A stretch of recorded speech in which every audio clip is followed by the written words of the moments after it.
Райцентр инде, не поселоктагы. Я пошел. Хать, замонтировал. Бізді бүтін кіші ярата, кстати. Біздің интервьюға келгеш кете алмайлар.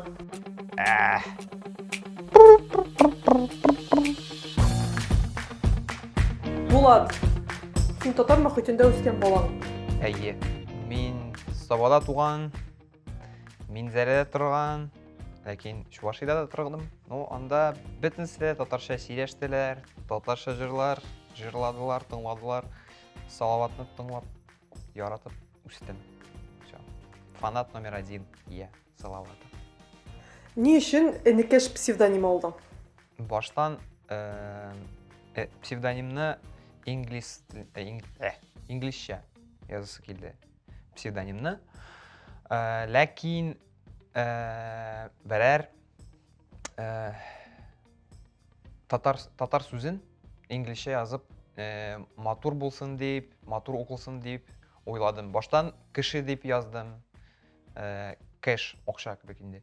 Аннары миңа олы абыем әйтте, син бит мине кэш, бул энекэш яхшырак дип. Ну, кэш дигән сүз дә анда да бар, энекэштә дә.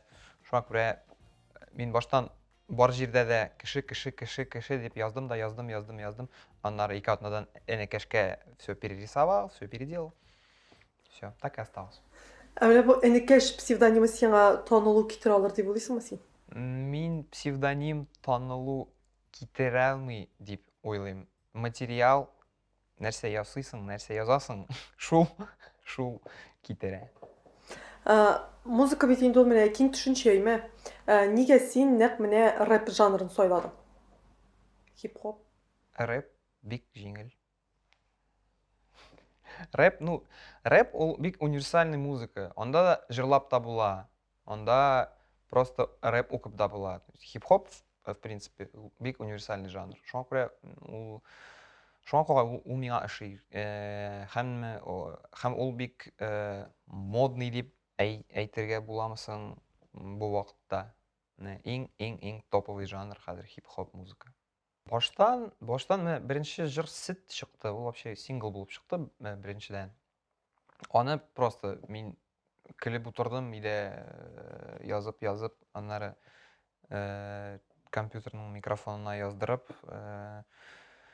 авыл турында җырладым. Менә андагы сүзләр гел минем авылда яшәгән апаның сүзләре инде.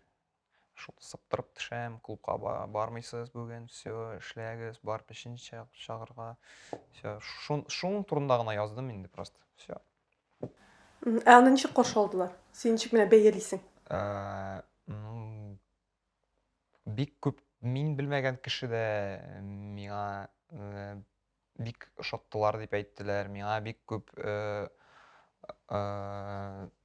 не то чтобы даже татарлар, тоже русские там ребята какие-то мне яздылар, говорили, я никогда не думал, что когда-нибудь мне понравится там татарская музыка, типа я послушал твои песни, типа это круто. Вот. Это было один из самых приятных моментов. Менә ул альбомда синең үзеңә иң ошаган җыр. Кагылма. Вообще, в принципе, иң ошаган җыр. Бик яратам аны. Миңа сүзләр белән Мударис Каюмов булышты. Сәламчики. Бәя бирсәк, бу альбомда гомумән сиңа нәрсә ошамый? Нәрсә ошамый?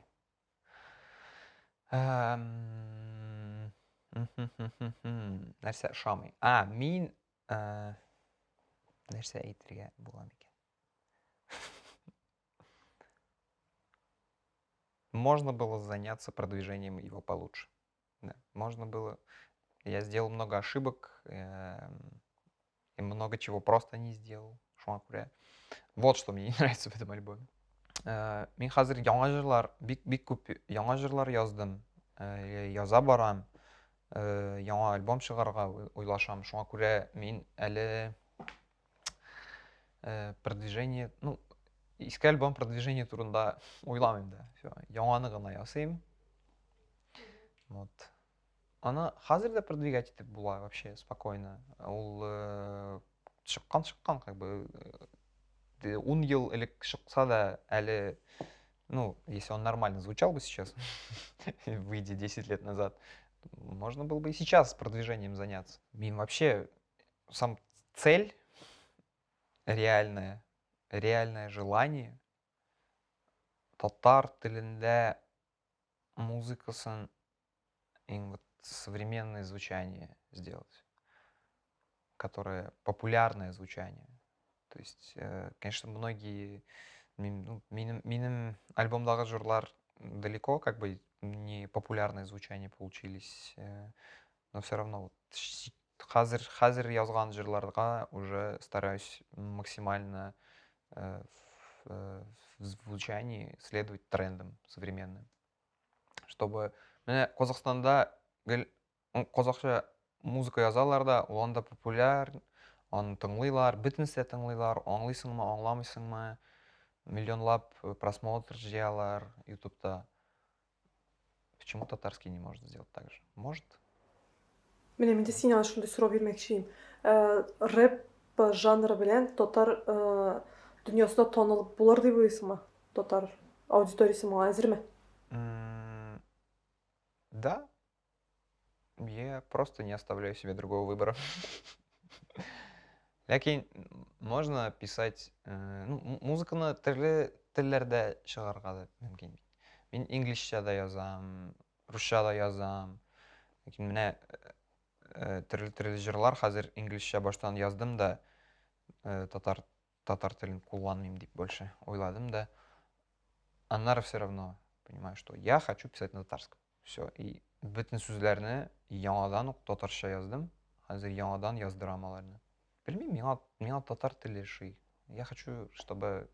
Просто хочу доказать, что татарская музыка может быть такой же популярной, как любая другая. И не только здесь, и не только среди своих. Ничек уйлыйсың менә бүгенге көндә татар яшүсмерләре дибез инде, подростклар, алар татар музыкасын гомумән тыңламый. Татар эстрадасын, музыкасын ни өчен? Ну, кемне дә булса тыңлыйлар инде. Общую, популярную булган эстрадасын тыңламыйлар, потому что она старомодная, у нее ужасное звучание и, ну, в общем, однообразная скука в бітінсіде. А уже көп яңа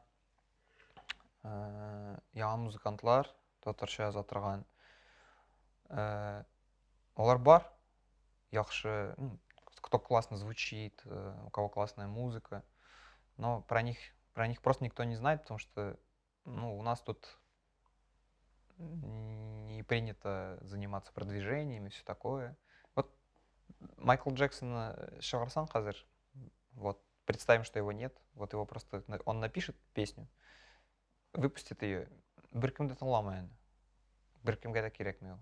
Аны нәрседе булса итеп, қоядыр тыңлатып, сейчас ТикТоке челлендж там запустить, не знаю, рекламу какую-то сделать.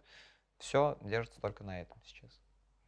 Как бы изначально, что я говорил, в принципе, цель пытаться делать татарскую музыку популярной, но и я решил и татарскую классику тоже как-то вернуть обратно, потому что, ну, 110% молодежь сейчас бір просто шигырьләр бір да керекмей.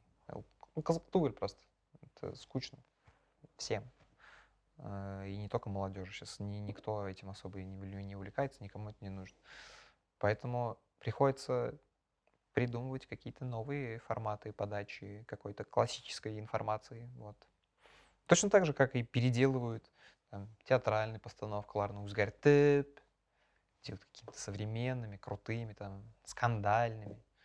Ну, вот, наверное, уже бір ел тыңлап торган фонк деген ответвление хип-хоп музыки. В хип-хоп музыканың фонк деген ответвлениесін бик яратып тыңлап йөрдем мин чыда. Бик, ну, и вот шул стилистикада татар телендә жыр язасы килде. Аны мин баштан минусовканы яздым, уйладым нинди текст дип ясарга. Аннары вот Амирға яздым, ул Равилға яздым. Мәйтәм, вот есть минусовка, әйдәгез җыр ясыйбыз бергәләп. Уйлаштык, аннары Габдулла Тукай башыма просто килеп чыкты бер нәрсәдән дә просто. И мин бу музыкага укып карадым да, миңа просто ошады. Мин малайларга әйттем, әйдәгез ясыйбыз. Все, просто так получилось. Просто так совпало. Ни өчен син менә нәкъ Әмир белән Равилне сайладың? Ну, Үзеңнең баштан Амир белән Амир ул үзе беренче җырын чыгарды уже в таком более... Ну, уже не беренче, Амир үзе музыкант. Именно бер җыр чыккан иде. Мин аны ишеттем, күрдем, тоже бик шаттым. Миңа яздым, әйтәм, Амир, ты крутой, әйдә бергәләп что-нибудь сделаем. Он сказал, супер, давай. Вот. Аннары и, ну, Равиль белән тоже просто уж алай интернетта таныштык. Мин аны электән белә идем инде блогер булып. Ул тоже минем просто җырларны тыңлап, минем белән танышты. Все, болай аралашып киттек менә. алга таба нинди җырлар чыгару бармы инде, ниндидер идеялар, уйлар, фикерләр? Без вот Амир белән в принципе планировали 3 җыр ясарга. И как раз таки татар халкы җырларын кулланып, беренче ул Әпипә һәм Күбәләк. Күбәләк уже яздырылган, аны ясатып куеп кына только нужно. Әпипәне әле яздырырга кирәк. Но тоже идеясы бар, музыкасы бар, все, бөтенсен уже яздым. Вот. Һәм шуннан ук, и если все будет хорошо, бер ике айдан полноценный яңа альбом чыгарга тиеш. Менә синең музыкаңда музыка сыйфатлы. Менә ул битларны нәрсәне син үзең язасыңмы бөтенсен, әллә синең командаң бармы? Юк, мин музыканы үзем язам. Үзем ясыйм, һәм уже сводить итәргә, мастеринг ясарга уже минем бар. В общем, аудио продюсер дип әйтергә була микән. Вот, ол уже доводит звучание до нужного, ну, звучание доводит до нужного. Такое, какое оно должно быть, раскрывает его полностью.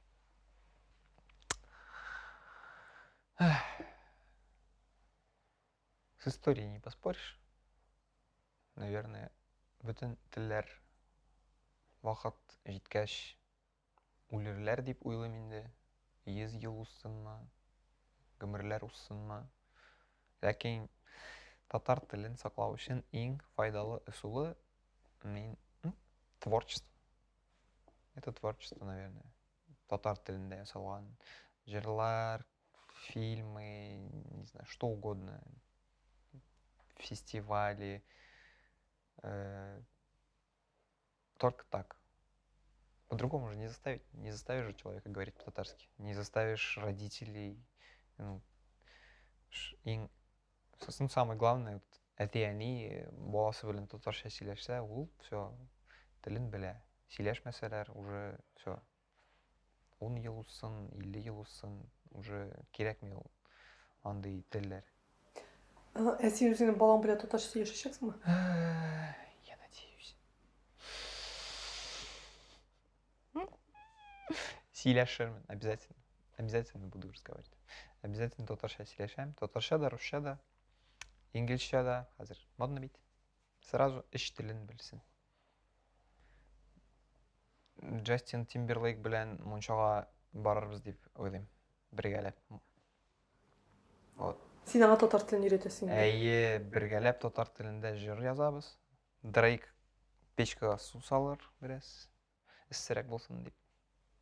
10 ел. Нормально.